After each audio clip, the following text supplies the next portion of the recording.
I'm Major Emma Carter, 34, an Air Force officer who worked my way up from enlisted ranks to commanding my own flight. For years, I did everything for my family, showed up, supported, proved myself, only to be mocked for what they called my little military phase. But the day they walked into the museum and saw my name engraved on the Wall of Heroes, everything changed. Have you ever been underestimated by the people you love most, only to finally prove them wrong without saying a word? If so, tell me your story in the comments. You're not alone. Before I get into what happened, let me know where you're tuning in from. And if you've ever had to stand your ground after being dismissed or doubted, hit that like button and subscribe for more true stories about boundaries, pride, and quiet redemption. What happened next might surprise you. I grew up in a house where appearances mattered more than anything else. My father, Anthony Carter, was a corporate manager who wore expensive suits and spoke in the kind of confident tone that made people assume he knew what he was talking about. He valued control over meetings, over budgets, over how our family looked to the neighbors. My brother Ryan inherited that same easy charm, the kind that let him glide through life without ever really committing to anything. And then there was me. I was the reliable one. The helper. When Dad needed someone to pick up dry cleaning on the way home, I did it.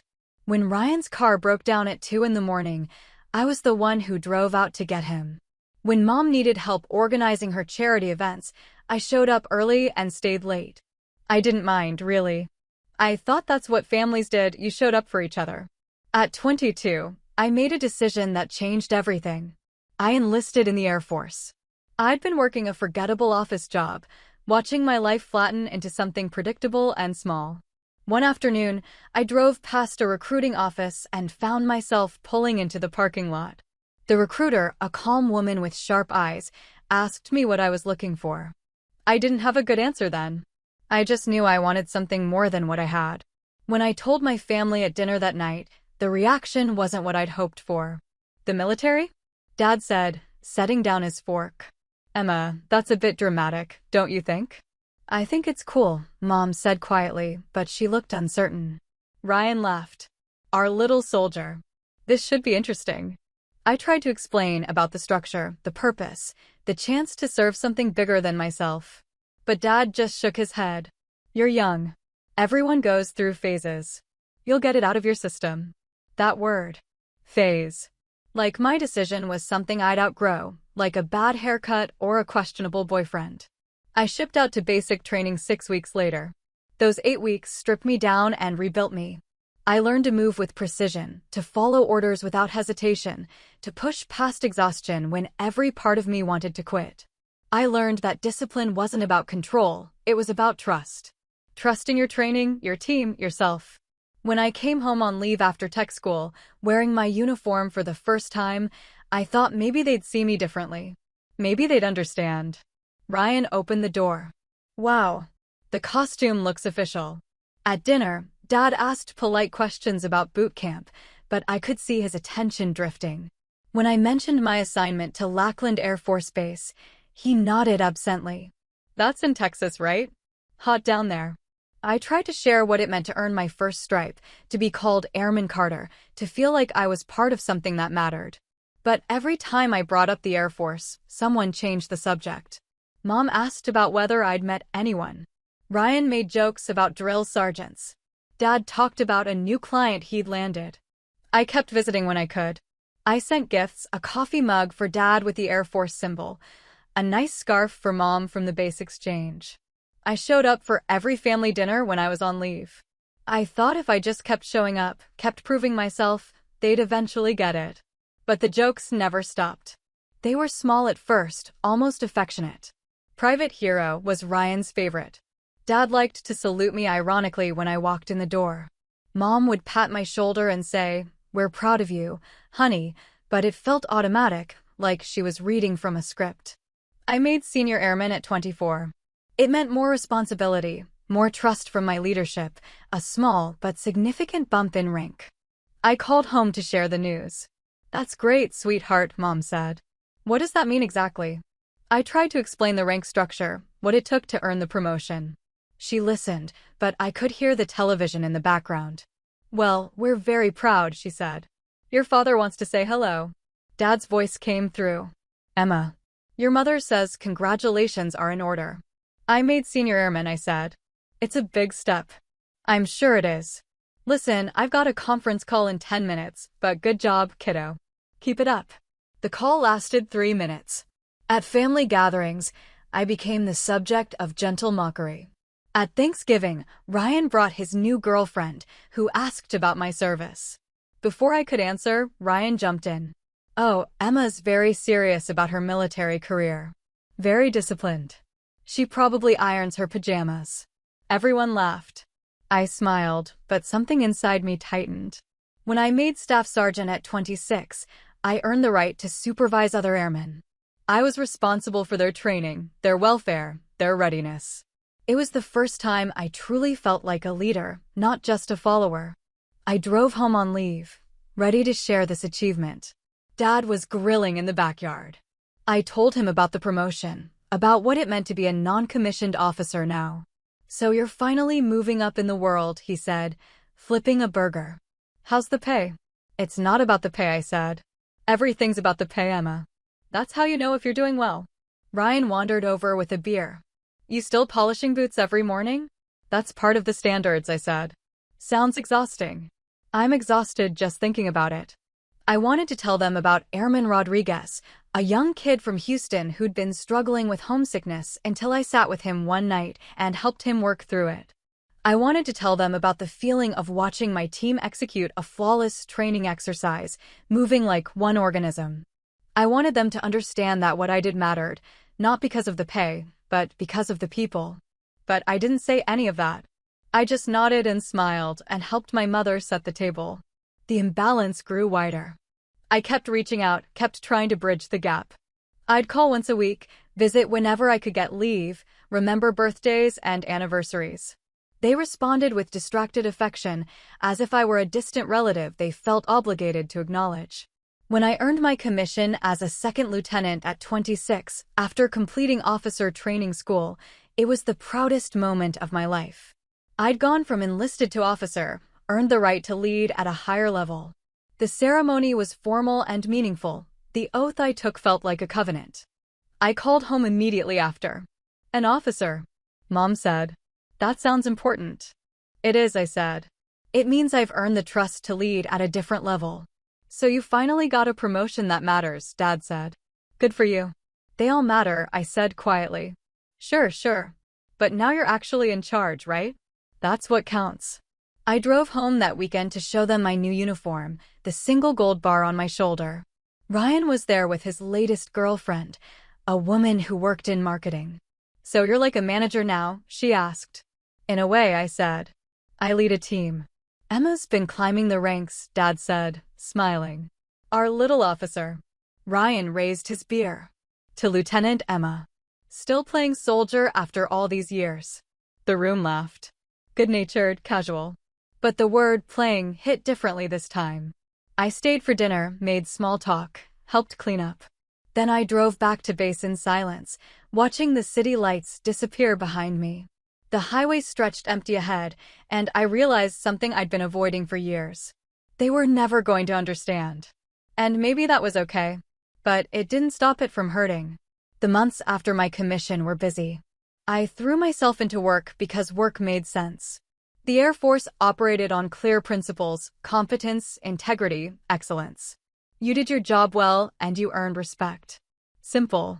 My first assignment as a second lieutenant put me in charge of a logistics flight team at Ramstein Air Base in Germany. 15 airmen, all depending on me to lead them effectively. I'd wake at 0500 hours, review the day's mission requirements, and be at the office before most of the base had finished their first cup of coffee.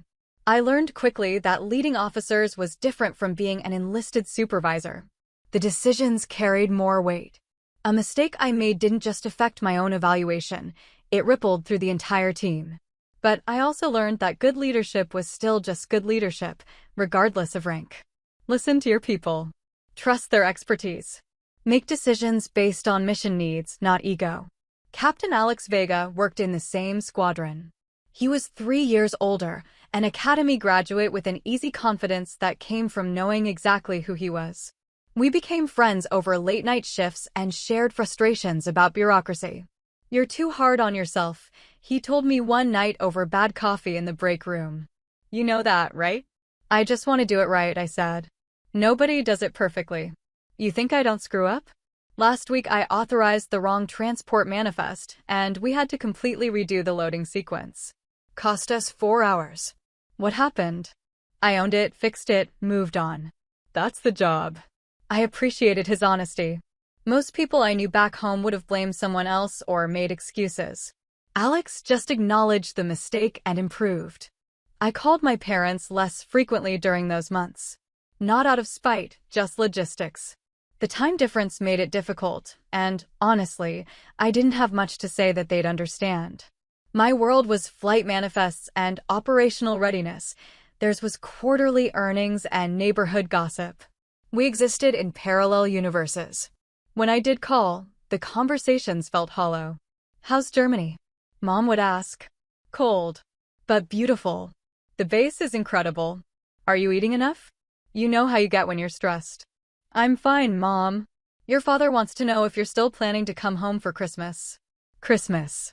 Another family gathering where I'd be the odd one out, the one who chose something different. "I'll try," I said. "Depends on the mission schedule." "Ryan's bringing his fiancée. Did I tell you he's engaged?" I hadn't known. "That's great. Congratulations to him. They're thinking about a spring wedding. You'll be there, won't you?" "I'll do my best." After we hung up, I sat in my small quarters, looking at the pictures on my desk. Most of them were from the Air Force, my flight team, a ceremony where I received a commendation medal, Captain Vega and me after completing a particularly brutal exercise. Only one photo showed my family, taken years ago at a cousin's graduation. I looked different in that old photo. Younger, sure, but also smaller somehow. Like I was still waiting for permission to take up space. I made first lieutenant at 28, right on schedule. The promotion came with more responsibility. I was now executive officer for the logistics squadron, managing the daily operations while the commander handled strategic decisions. It meant longer hours, more complex problems, more chances to prove myself. Colonel Sarah Whitman, my squadron commander, called me into her office the week after my promotion. "How are you adjusting, Carter?" "Fine, ma'am. Still learning the scope, but I'm getting there. I've been watching your performance. You're good at this. Methodical, thorough. Your team respects you." "Thank you, ma'am."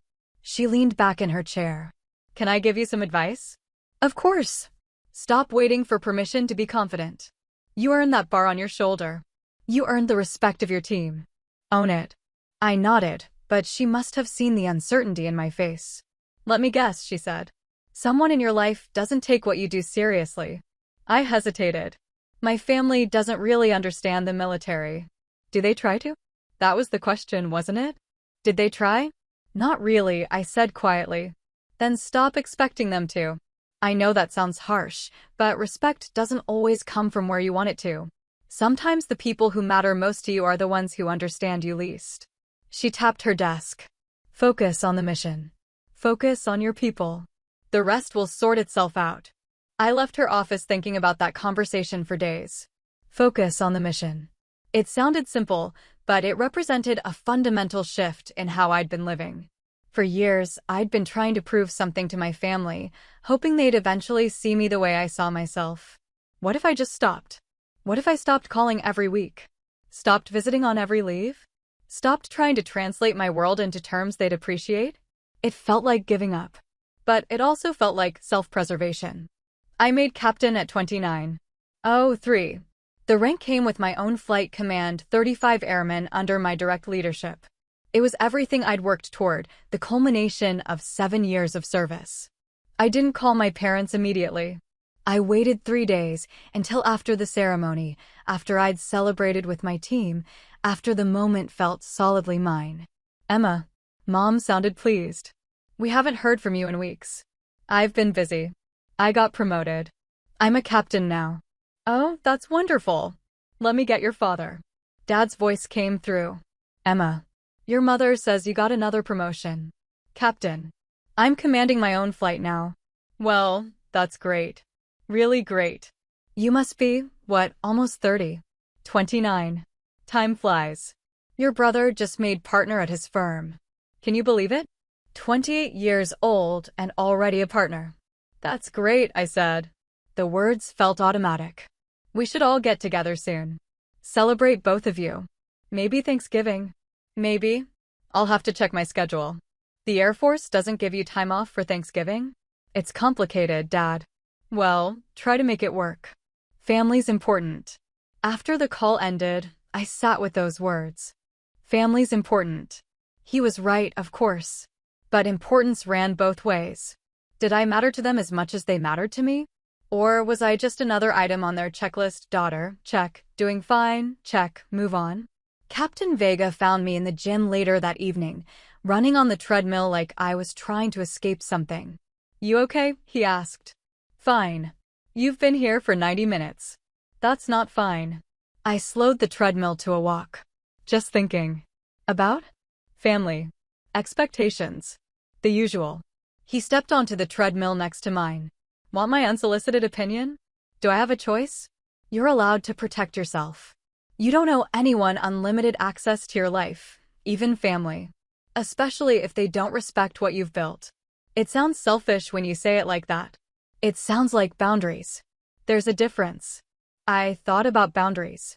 About the invisible lines we draw to protect ourselves. I'd spent years letting my family cross every single one, hoping that somehow, eventually, they'd understand. But understanding required effort on both sides. What if they never get it? I asked. Then they never get it. But that doesn't change who you are or what you've accomplished. I looked at him. How did you figure all this out? I didn't. I'm still figuring it out. But I learned that chasing approval from people who don't value what you value is exhausting. Better to invest in the people who already see you. That night, I made a decision. Not a dramatic one, not something I announced or declared. Just a quiet shift in priorities. I stopped chasing their approval. I stopped trying to translate my world into theirs. I stopped hoping they'd finally understand. I focused on what mattered: my team, my mission, the people who'd earned their place in my life. And slowly, the weight I'd been carrying started to lift. Mom's 60th birthday fell on a Saturday in October. She'd been planning it for months, a dinner party at their house, close family only, nothing fancy but meaningful. She called me 6 weeks in advance. You'll be there, won't you? I know you're busy, but it would mean so much. I checked my schedule. I had leave saved up. The timing worked. I'll be there, I said. Wonderful. Ryan's bringing Madison. You'll finally get to meet her properly. The week before the party, I flew into Baltimore Washington International, drove the rental car through familiar streets, and checked into a hotel near my parents' house. I didn't stay with them anymore. Hotels gave me space, a clean exit strategy if things got uncomfortable. I'd been on duty that morning, finishing up paperwork before my flight. I didn't have time to change, so I drove straight from the airport in my service dress blue uniform. The jacket fit perfectly, the ribbons on my chest representing 7 years of service, including a commendation medal for valor I'd received 3 months earlier. That medal came from an incident most people would call heroic. I called it doing my job. A fuel leak in one of the hangars had caused a flash fire. 3 airmen were inside, disoriented by smoke. I'd been walking past when I heard the explosion. Standard procedure said wait for the fire team. But I knew those 3 airmen knew that Senior Airman Lopez had a baby daughter, that Staff Sergeant Kim was getting married in 2 months, that Airman First Class Durant was 20 years old and terrified of fire. I went in. Found them. Got them out. My commander put me in for the commendation. At the ceremony, Colonel Whitman had said, Captain Carter embodies the core values we hold sacred. Integrity first, service before self, excellence in all we do. I'd felt 10 feet tall that day. I hadn't told my family about it. What was the point? They'd congratulate me politely, then change the subject. I arrived at my parents' house at 1700 hours. The driveway was already full, Ryan's car, a few vehicles I didn't recognize. I grabbed the gift I'd brought for Mom, checked my uniform in the rearview mirror, and walked to the door. Ryan opened it. His eyes went to my uniform, and something flickered across his face. Amusement, maybe. Oh, great, he said, loud enough for everyone inside to hear. The costume's back. I stepped inside. The living room was full, Mom's sister and her husband, a few family friends, Ryan's fiancée Madison. They all turned to look. Dad stood by the fireplace, drink in hand. He saw me and smiled, but it was the smile you give a child who's done something awkward. Still playing soldier, Emma? The room laughed.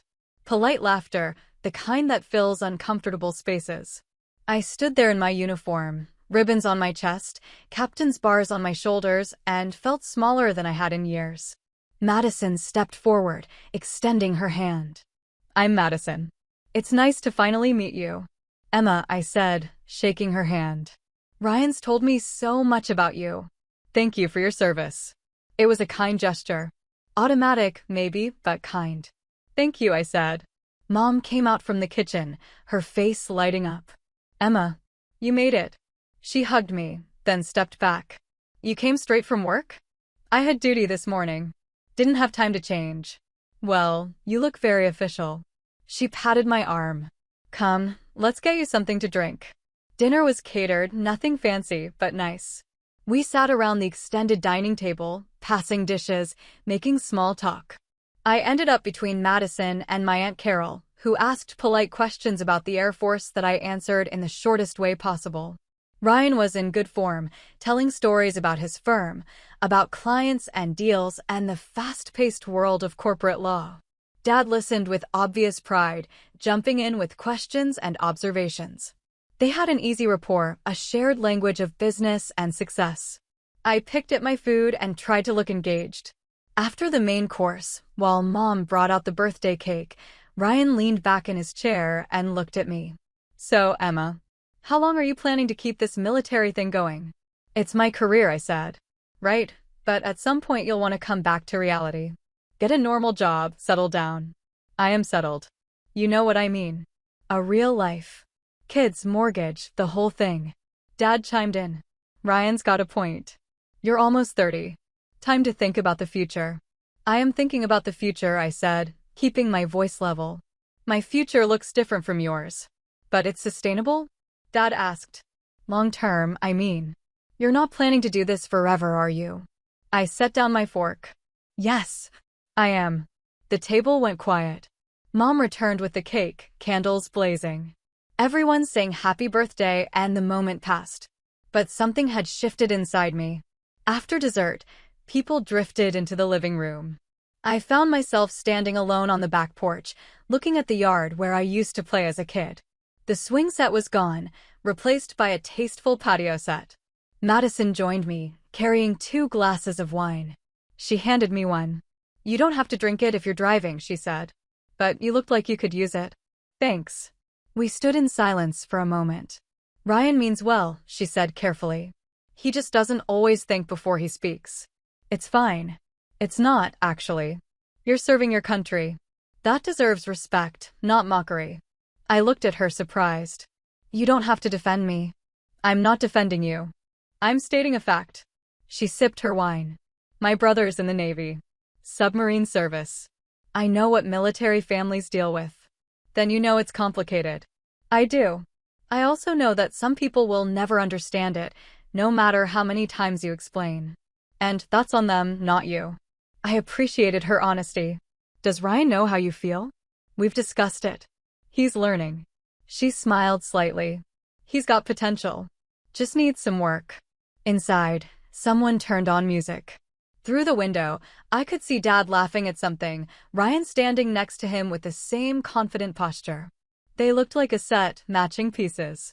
I looked down at my uniform, at the ribbons I'd earned through sweat and fear and determination. The commendation for valor sat third from the top, blue and white stripes. 3 people were alive because I'd made a choice in a split second. But here, in this house, it was just a costume. A phase I couldn't seem to outgrow. I should go, I said to Madison. Early flight tomorrow. It was a lie, but a useful one. I found Mom in the kitchen, said my goodbyes, hugged her and thanked her for including me. Dad walked me to the door. Drive safe, he said. And Emma? We really are proud of you. You know that, right? I looked at him. Really looked at him. He seemed to believe what he was saying. Maybe he did, in his own way. Maybe this was his version of pride, conditional, comfortable, limited to what he could understand. Sure, Dad. I know. I drove back to the hotel, changed out of my uniform, and lay on the bed staring at the ceiling. My phone buzzed. A text from Captain Vega. How's the family visit? I typed back, about what I expected. Need an extraction team? Despite everything, I smiled. I'll survive. You always do. See you Monday. I thought about Monday. About returning to base, to my team, to the work that made sense. To the place where I wasn't playing soldier, I was being one. The next morning, I drove to the airport in civilian clothes, returned the rental car, and flew back to my real life. I didn't call my family for a while after that. And when they called me, I kept the conversation short. It wasn't anger. It was self-preservation. The months that followed were quiet in a way I hadn't experienced before. Not the silence of loneliness, but the peace that comes from letting go of something you've been carrying too long. I stopped calling home every week. When my parents called me, I answered, but I kept the conversation surface level. Yes, work was good. No, I didn't have any big news. Yes, I'd try to make it home for Christmas. I didn't try very hard. My energy went where it mattered. My flight team was preparing for a major readiness inspection, the kind that determined funding and reputation for the next year. We worked 12-hour days, refining procedures, drilling scenarios, making sure every airman knew their role perfectly. Staff Sergeant Powell, one of my senior NCOs, caught me reviewing checklists at 2200 hours one night. Ma'am, you should get some sleep. We're ready. I just want to make sure we're ready, he said again, more firmly. You trained us well. Trust that. He was right. I'd learned that leadership wasn't about controlling every detail. It was about building a team you could trust, then trusting them. The inspection went flawlessly. The evaluators praised our efficiency, our coordination, our professionalism. Colonel Whitman pulled me aside afterward. Outstanding work, Carter. Your team performed like a machine. They're exceptional people, ma'am. They are. And they're exceptional because you made them that way. That's leadership. She paused. You're being considered for early promotion to Major. The board meets in 3 months. Keep doing what you're doing. Major. 04. Command-level responsibility, strategic thinking, the kind of role that shaped entire squadrons. I called my parents that night to share the news. It was the first time I'd called them in 6 weeks. Emma. Mom sounded surprised. How are you? Good. I have some news. I'm being considered for early promotion to Major. Oh, that's wonderful. What does that mean exactly? I'd explained this before. Multiple times. But I kept my voice patient. It means I'd be moving into a senior leadership role. It's unusual to make Major this early. It's competitive. Well, you always were ambitious. Let me get your father. Dad came on the line. Emma. Your mother says congratulations. I'm being considered for promotion. Not promoted yet. Right. Well, fingers crossed. Listen, we're having some people over tonight, but I wanted to tell you Ryan and Madison set a date for the wedding. June 15th. Save the date. I'll try. You'll try? Emma, it's your brother's wedding. I don't control my deployment schedule, Dad. Can't you just request leave? It doesn't work that way. Well, figure it out. Family comes first. I bit back the response I wanted to give. I'll do my best. After we hung up, I sat with that phrase. Family comes first. Easy to say when your family made you feel valued. Harder when every conversation reminded you that your choices, your sacrifices, your entire career was just an inconvenient phase. Captain Vega found me in the chow hall the next morning. You look like you've been thinking too much again, he said, sitting across from me with his breakfast tray. Ryan's getting married in June. And I'm supposed to just make it happen, regardless of mission requirements. Are you going? I don't know yet. Depends on where I am, what's happening. But do you want to go? That was the real question, wasn't it? Part of me does, I admitted. He's my brother. It's his wedding. But another part of me just feels tired. Tired of being the one who always adjusts, always accommodates, always tries harder. Then don't. Don't go to my brother's wedding. Don't be the one who always adjusts. If it works with your schedule, great. If it doesn't, send a nice gift and move on. You're allowed to prioritize your life. That sounds harsh. It sounds like boundaries. There's a difference. He took a bite of his scrambled eggs. Look, I get it. Family's complicated. But you've spent years trying to earn respect from people who don't value what you do. At some point, you have to ask yourself if that's a good investment. I thought about that conversation for days. Investment. That's what relationships were, really. You invested time, energy, emotional labor. And sometimes the return was worth it. Sometimes it wasn't. 3 months later, I made major. The promotion board results came out on a Tuesday morning, and Colonel Whitman called me into her office before I'd even seen the official list. Congratulations, Major Carter. The title sounded surreal. Major. At 31 years old, I'd made 04. Above-zone promotion was rare, reserved for officers who demonstrated exceptional performance and potential. Thank you, ma'am. You've earned it. The board recognized what I've known for years: you're going places in this Air Force. Your next assignment will likely be a staff position at command level. That'll position you well for Lieutenant Colonel. Lieutenant Colonel. Oh, 5. The trajectory was real now, not just theoretical. I called my parents that evening. I made major, I said when Dad answered. That's great, Emma. Really great. Hold on, let me get your mother. The phone clattered. I heard muffled voices, then Mom came on. Emma, your father says you got promoted again. Major. I made major. Oh, sweetheart, that's wonderful. You must be so pleased. I am. Your father wants to know if this means more money. Something inside me deflated. That's not really the point, Mom. Of course not, but it's practical to ask. You know how your father is about finances. Dad's voice came back on. So how much of a raise are we talking? It's not about the raise, Dad. It's about the responsibility, the trust. Sure. But you must be making decent money by now. What is it, 70,000? 80? It's more complicated than that. Base pay plus allowances plus, ballpark it for me. I closed my eyes. Around 90,000.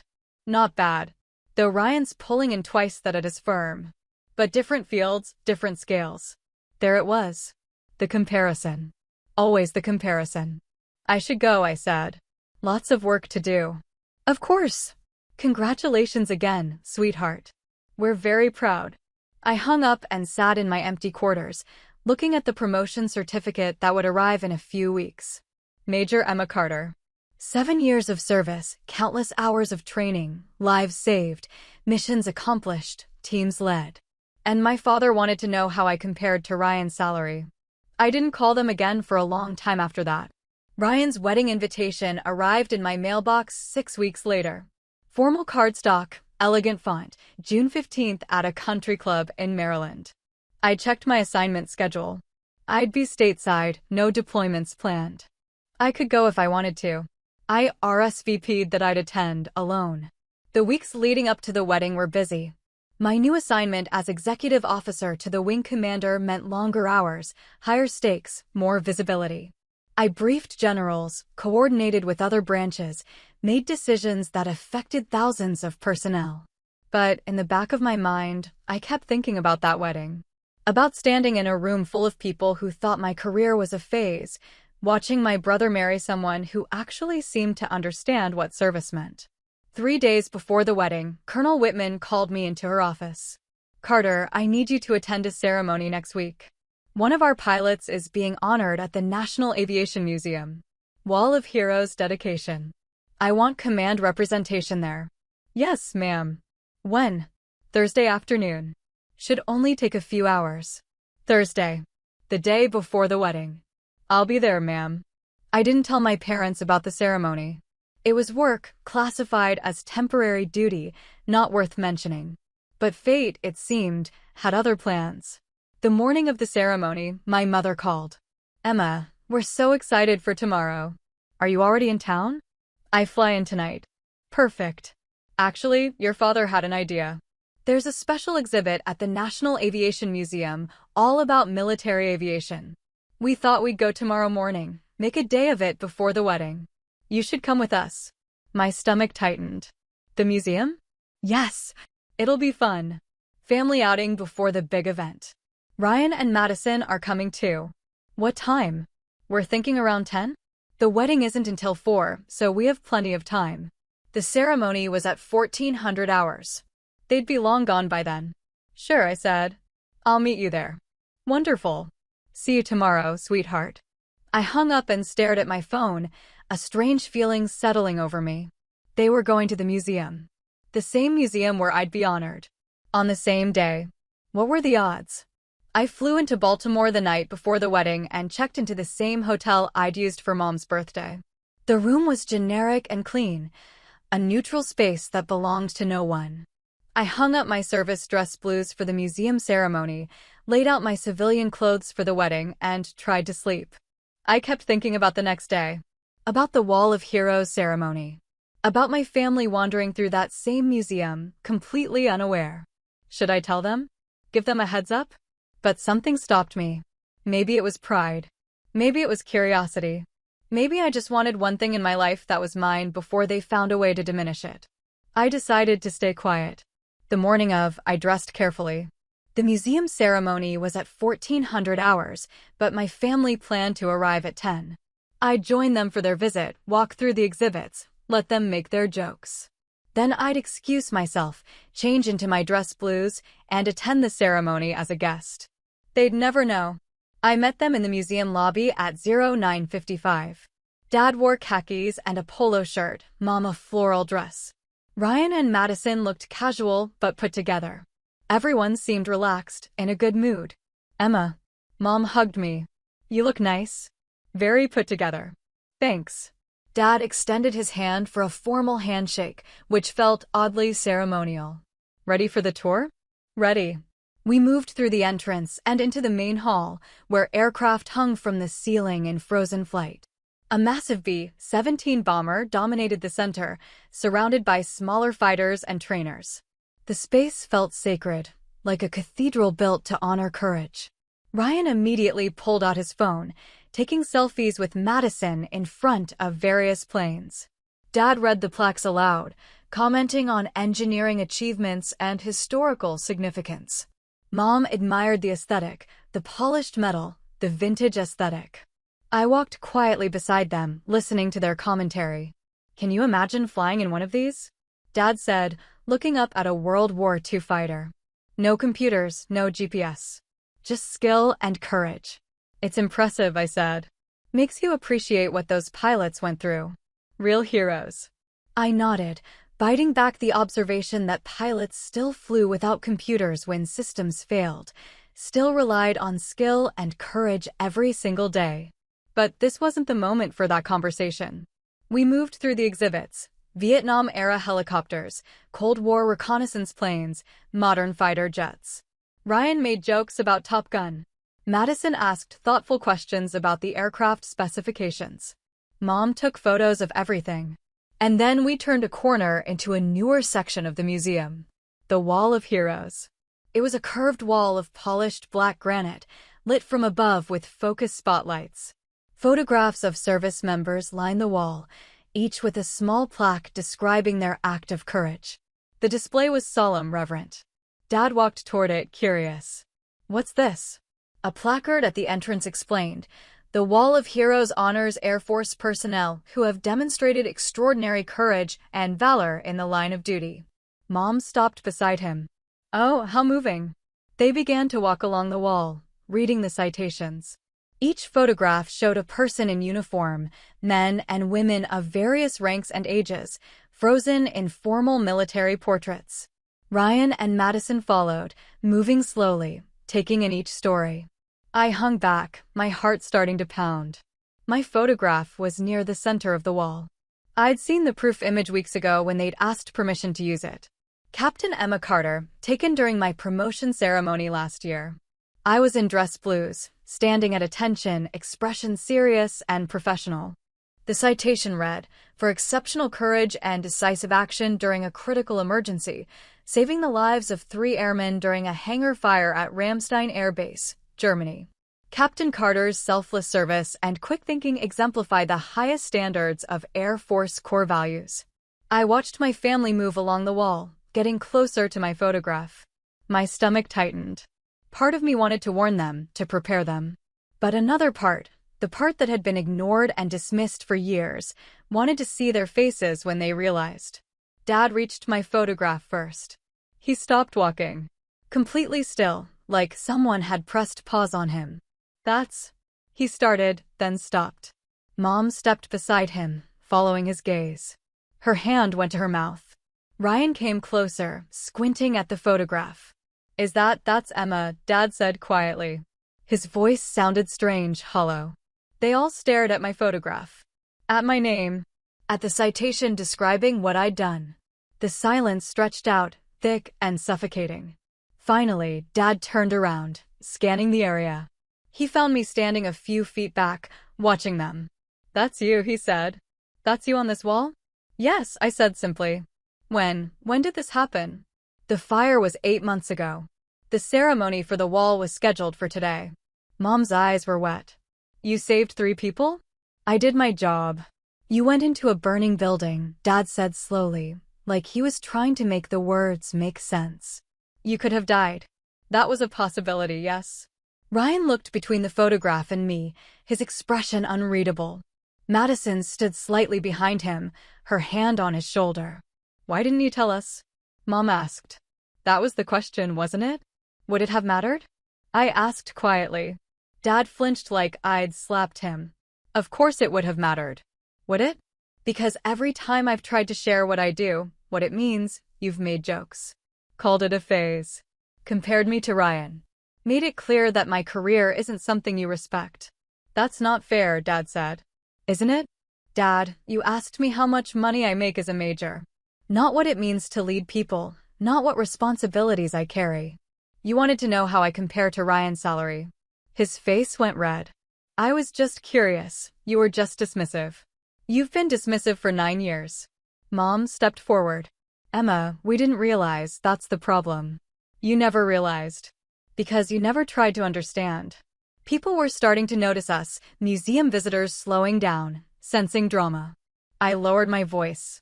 I'm not trying to hurt you. I'm just telling you the truth. For 9 years, I've tried to make you see what this career means to me. And for 9 years, you've treated it like something I'll outgrow. Like I'm playing dress-up instead of serving my country. Dad looked back at the photograph, at the citation. We didn't know about this.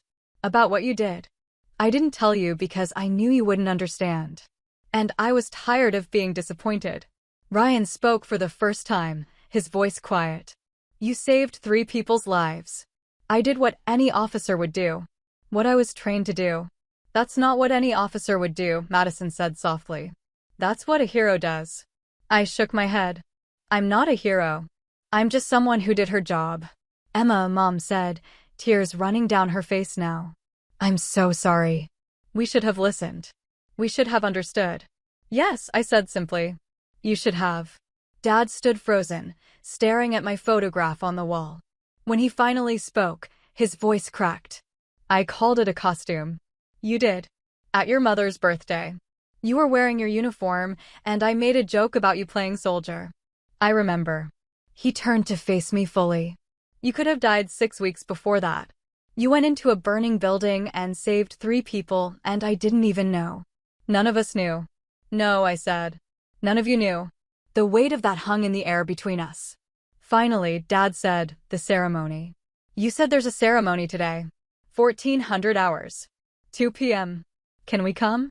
I looked at him, at Mom, at Ryan and Madison. They all looked shaken, like the ground had shifted beneath them. It's not a private ceremony, I said.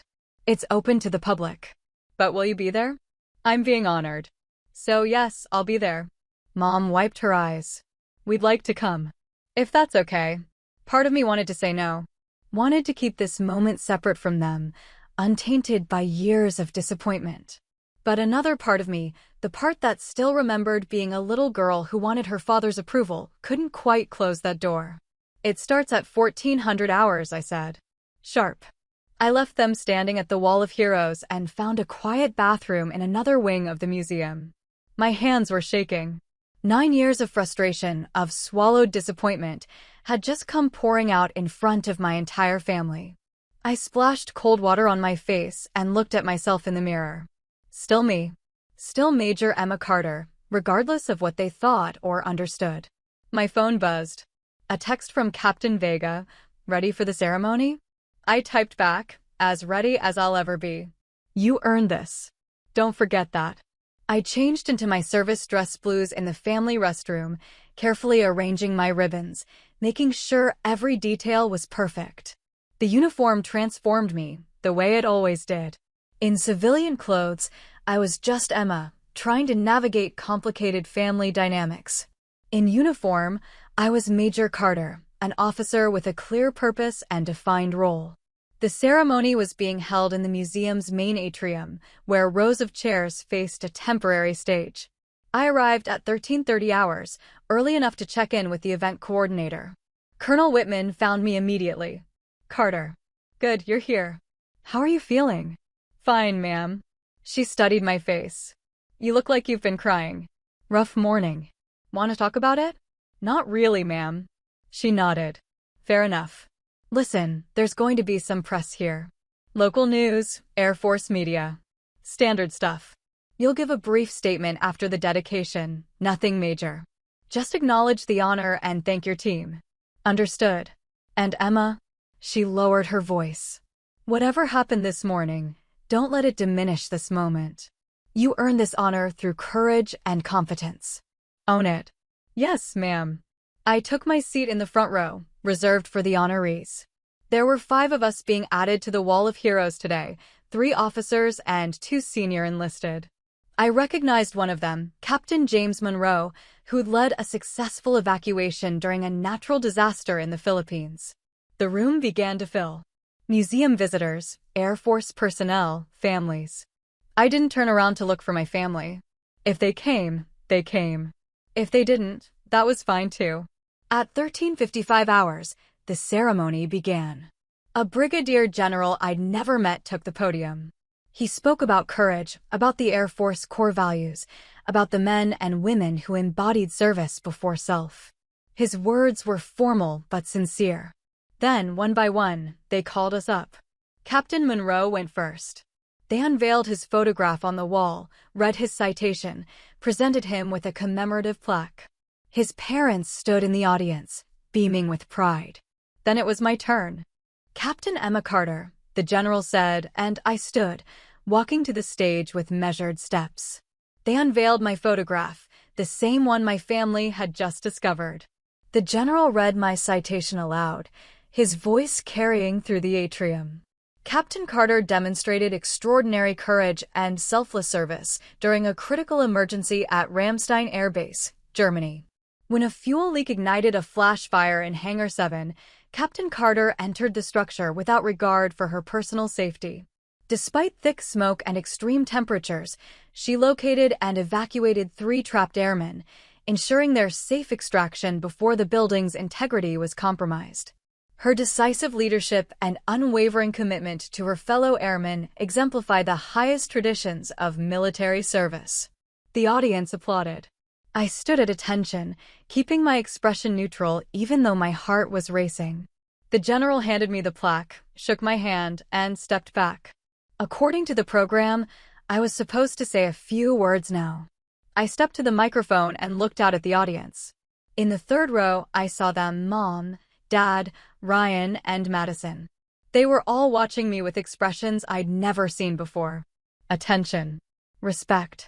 Understanding. Thank you, I began. Receiving this honor is humbling. On the day of that fire, I didn't think about courage or valor. I thought about Staff Sergeant Kim, who was getting married 2 months later. I thought about Senior Airman Lopez, who had a 6-month-old daughter at home. I thought about Airman First Class Durant, who was barely 20 years old. Those 3 people are alive today not because I'm a hero, but because I'm an Air Force officer. And being an Air Force officer means you don't leave your people behind. I paused, feeling the weight of the moment. This plaque has my name on it, but it represents everyone who's ever made the choice to serve. Every person who's put on the uniform knowing that someday they might be asked to do something difficult, something dangerous, something that requires them to put someone else's life ahead of their own. That's not heroism. That's duty. And I'm honored to serve alongside men and women who understand that difference. More applause. I returned to my seat, my hands gripping the plaque tightly. The rest of the ceremony passed in a blur. More honorees, more citations, more applause. When it finally ended, people stood and mingled. Air Force personnel came up to congratulate me. Strangers thanked me for my service. Museum staff took photographs. And then my family approached. Mom reached me first. She didn't say anything, just pulled me into a tight hug. When she stepped back, her eyes were red again. Dad extended his hand, then seemed to think better of it and hugged me instead. "I'm sorry," he whispered. "I'm so sorry." Ryan stood awkwardly a few feet back. Finally, he said, "That was a good speech. Thanks. I didn't know about any of it. About what you actually do, what it means. I tried to tell you. I know. I didn't listen." He looked genuinely uncomfortable, which was unusual for my always confident brother. "I'm an idiot. You're my brother. Both things can be true." He attempted a smile. "I'm proud of you. I should have said that years ago." Madison stepped forward. "Your speech was powerful. Thank you for sharing it." Colonel Whitman appeared at my elbow. "Carter, I need to steal you for a moment. Press wants a photo." "Yes, ma'am." I turned to my family. "I'll be right back." The next hour was a whirlwind of interviews, photographs, handshakes. The local news wanted a statement. Air Force media needed footage. Museum staff wanted shots of me standing in front of my photograph on the wall. Through it all, I kept catching glimpses of my family. They didn't leave. They waited, watching from a distance. Not intruding, but not abandoning either. Finally, around 1600 hours, the crowd thinned. Colonel Whitman released me with another congratulations and a reminder about my assignment briefing on Monday. I gathered my things and found my family sitting in chairs near the exit. Dad stood when he saw me. "We should probably head to the venue. Wedding starts in 2 hours." Right. The wedding. In all the chaos, I'd almost forgotten. "You're still planning to come?" Mom asked carefully. I looked at them, really looked at them. They seemed smaller somehow, less certain than usual. "I'm already here," I said. "Might as well." We walked to our cars together. Dad caught up to me before I reached my rental. "Emma, wait." I stopped. "What you said in there? About us not understanding, not trying to understand." "You're right. We didn't." "I didn't." He struggled with the words. "I thought I was protecting you in some weird way. Military life seemed hard, dangerous. I thought if I dismissed it, maybe you'd choose something safer. That wasn't your choice to make, Dad. I know that now. But for what it's worth, I'm proud of you. I should have said it sooner. I should have said it every time you called, every time you visited, every time you tried to share your life with us. It wasn't a perfect apology. But it was honest, which counted for something." "Thank you," I said. "I can't promise I'll understand everything about your career. But I can promise to listen. To really listen. That's all I've ever wanted." He nodded. "See you at the venue?" "See you there." I drove to the country club alone, thinking about the day. About standing in front of that wall, seeing my photograph among heroes. About my family finally seeing me the way I'd always wanted them to. It felt like something had shifted. Not fixed, maybe. Not perfect. But shifted. And for now, that was enough. The wedding venue was exactly what I expected: elegant country club, manicured grounds, string lights hanging between trees like captured stars. I arrived with 30 minutes to spare, found my assigned seat, and tried to blend into the background. I was still in uniform. I hadn't had time to change, and, honestly, I wasn't sure I wanted to. Let them see me in it. Let them remember. The ceremony was beautiful. Ryan looked genuinely happy standing at the altar, watching Madison walk down the aisle. For all his flaws, my brother knew a good thing when he found it. Madison was kind, thoughtful, and apparently immune to his more irritating qualities. I sat between distant cousins I barely recognized, watching my little brother get married. When the officiant asked who gives this woman, Madison's father spoke clearly. When they exchanged vows, Madison's voice was steady and strong. Ryan's voice cracked slightly, which made the moment more real somehow. They kissed, everyone applauded, and just like that, my brother was married. The reception was held in the club's ballroom, all white linens and flower arrangements. I found my name card at a table near the back, safely away from the family table. I didn't mind.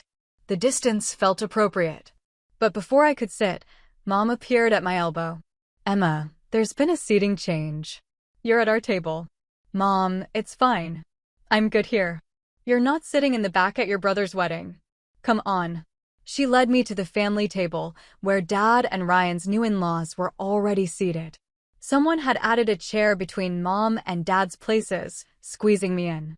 Dad stood when I approached. Emma, glad you're here. Wouldn't miss it, I said, sitting down. Dinner passed in stilted conversation and polite questions from Madison's parents about military life. They seemed genuinely interested, asking thoughtful questions about deployment schedules and what it meant to command a flight team. It was refreshing, actually. Ryan and Madison made their rounds, stopping at each table. When they reached ours, Ryan pulled me aside. Can we talk? Just for a minute. Sure. We walked to the edge of the ballroom, near the French doors that opened onto the terrace. I owe you an apology, Ryan said. A real one. Not just the half-hearted thing I said at the museum. Okay. I've been a jerk. For years. Making jokes about your career, treating it like it didn't matter. I think part of me was jealous, honestly. That surprised me. Jealous. You knew what you wanted. You went after it. You built something real. Meanwhile, I've been floating through life, taking the easy path because I could. He rubbed the back of his neck. The thing is, everyone always told me I had so much potential.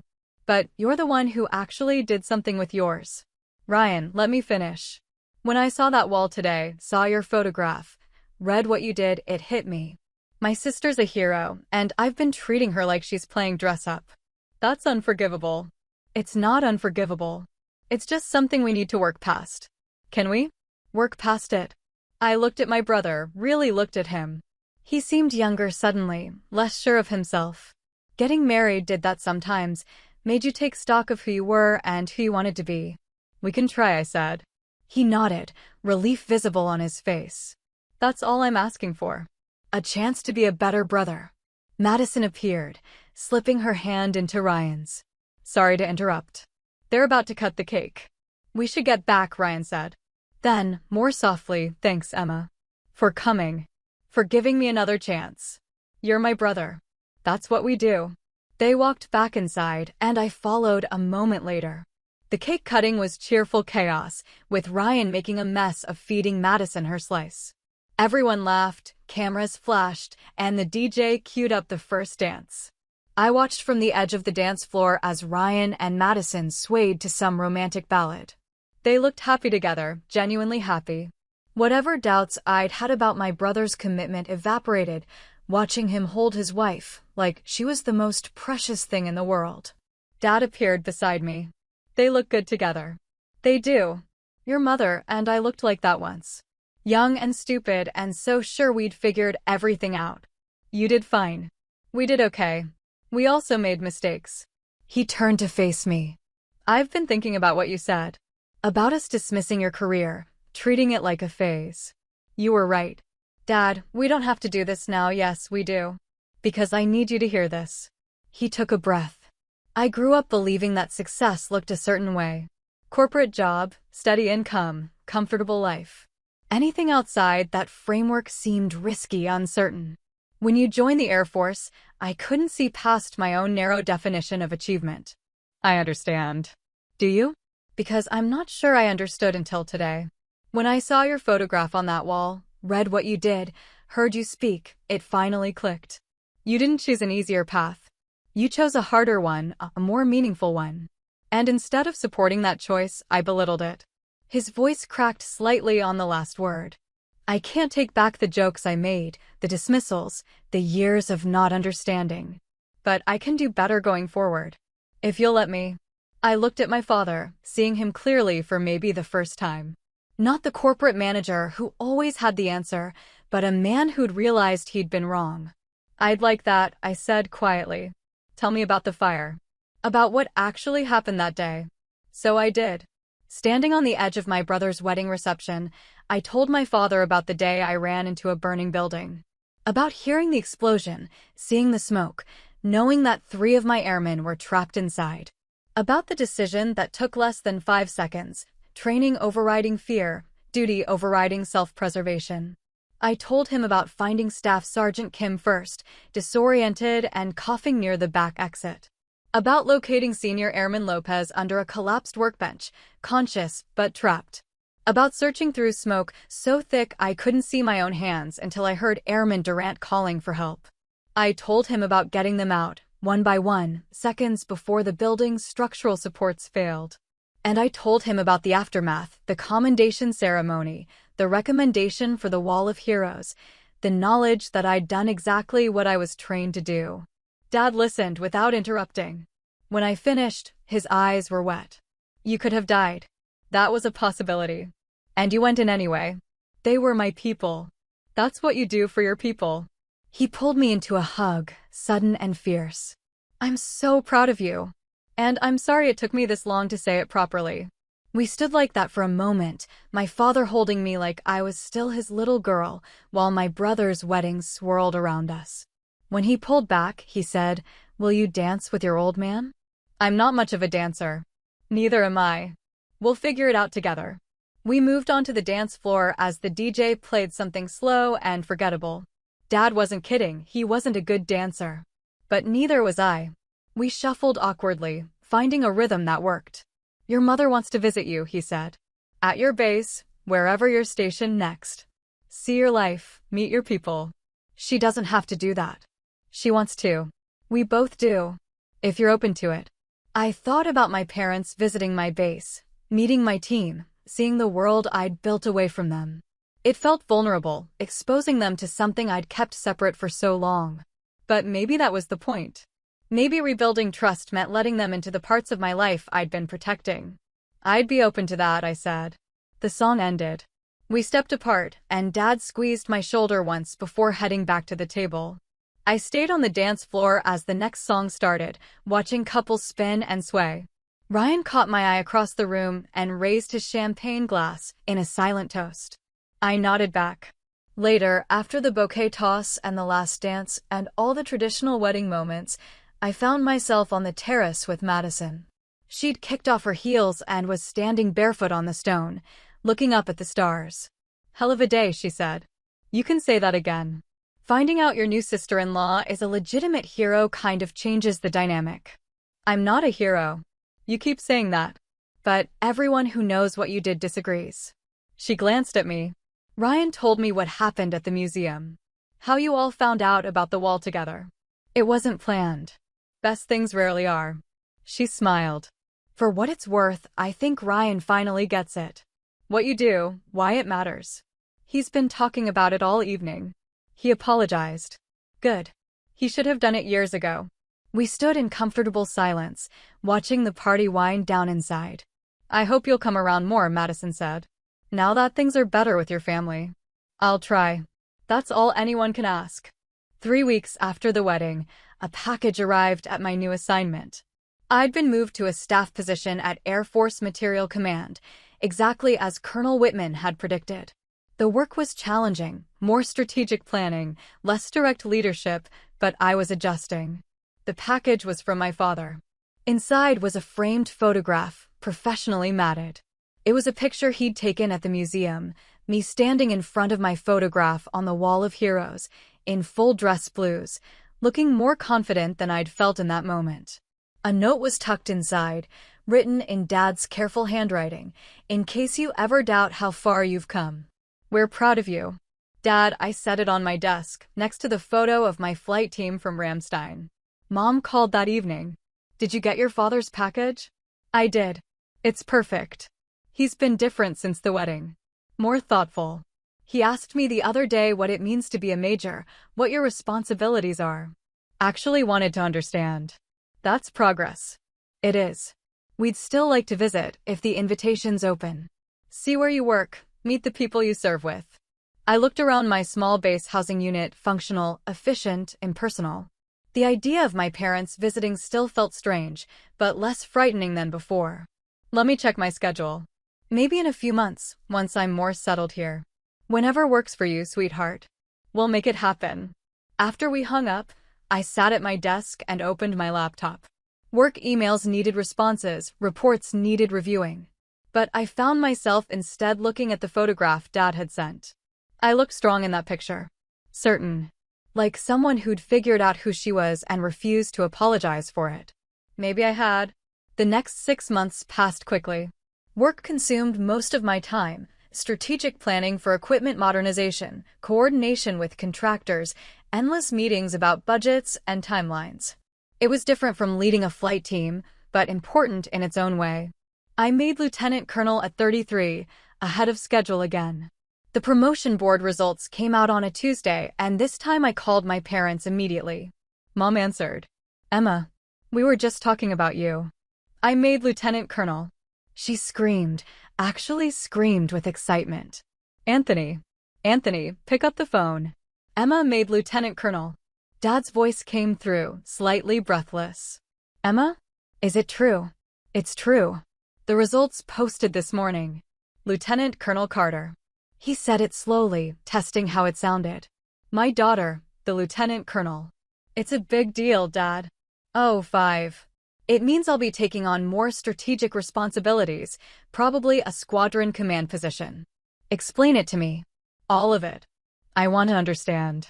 So I explained the rank structure, the competitive promotion process, what lieutenant colonel meant in terms of responsibility and leadership.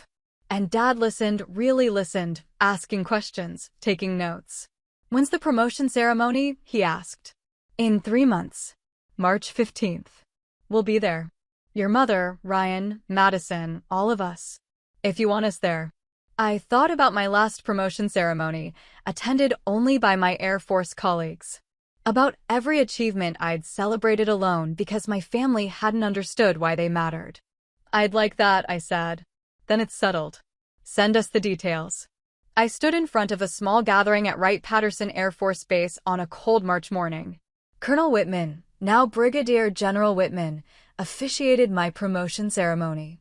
My parents, Ryan and Madison, sat in the front row, watching as my major's oak leaves were replaced with the silver oak leaves of a lieutenant colonel.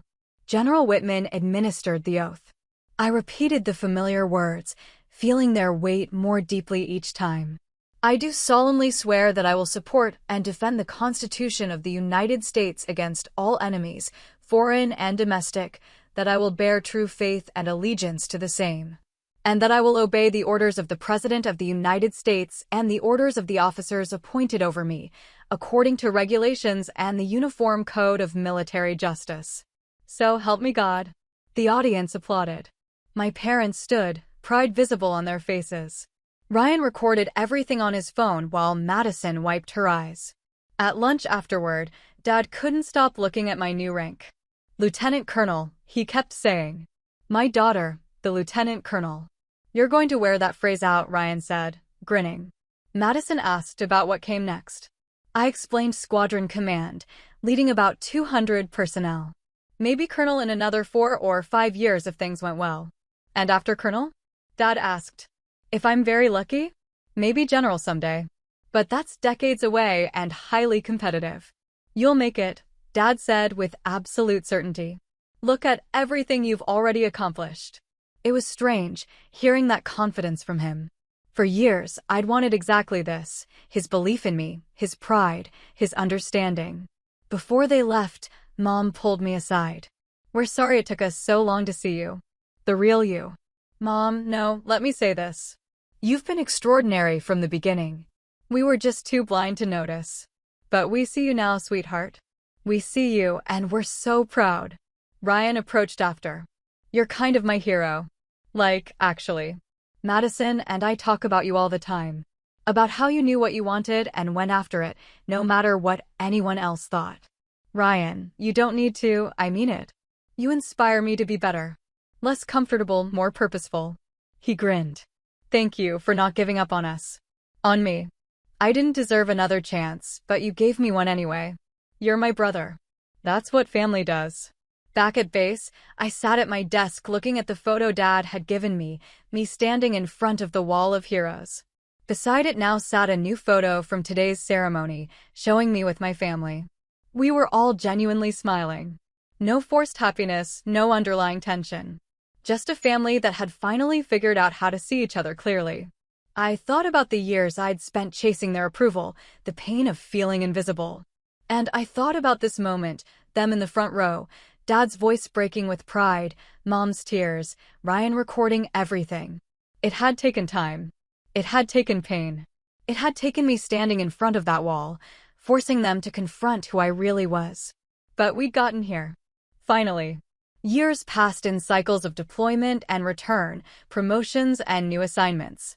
I made colonel at 37 after commanding a logistics squadron for 3 years. My parents attended that ceremony too, along with Ryan, Madison, and their 2-year-old daughter Claire. Aunt Emma's a colonel now, Madison explained to Claire, who was more interested in the shiny buttons on my uniform. Big deal? Claire asked. Very big deal, Ryan said. Your Aunt Emma is basically amazing. We walked across the tarmac, and I showed Claire AC 17 Globemaster 3. The loadmaster let her sit in the cockpit for a photo. She waved from the pilot's seat, delighted by all the buttons. Later, we gathered at my house for dinner. Claire toddled from picture to picture on my walls. Aunt Emma. Aunt Emma.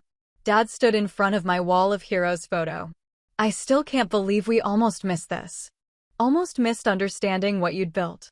But you didn't miss it, I said. That's what matters. Mom asked how much longer I'd serve. At least another 10 years, maybe more. If I'm lucky, I might make general. General Carter, Ryan mused. Now that would be something. But the truth was, I'd already thought about it. Making flag rank was the pinnacle of an Air Force career. And I wanted it, not for validation, but because I knew I could lead at that level. I was 42 when the email arrived. I'd been selected for promotion to Brigadier General. Oh, 7. 1 star. A general. My hands were shaking as I called my parents. I made general. Silence. Then, say that again. I made Brigadier General. The results just posted. I heard Dad shouting to Mom, heard her shriek. When he came back on the line, his voice was thick with emotion. My daughter, the general. The promotion ceremony was held in August at the Pentagon. Bigger, more formal, with 3-star generals in attendance. My parents sat in the front row again, along with Ryan, Madison, and Claire, who was now 4. The Chief of Staff of the Air Force administered the oath. They removed my colonel's eagle and replaced it with a single silver star. My first star. The star I'd dreamed about for 20 years. The audience applauded. In the front row, my family cried openly. Dad was recording on his phone. Mom gripped his arm, her face radiant. Ryan had Claire on his shoulders so she could see better. After the ceremony, Claire touched my star with one curious finger.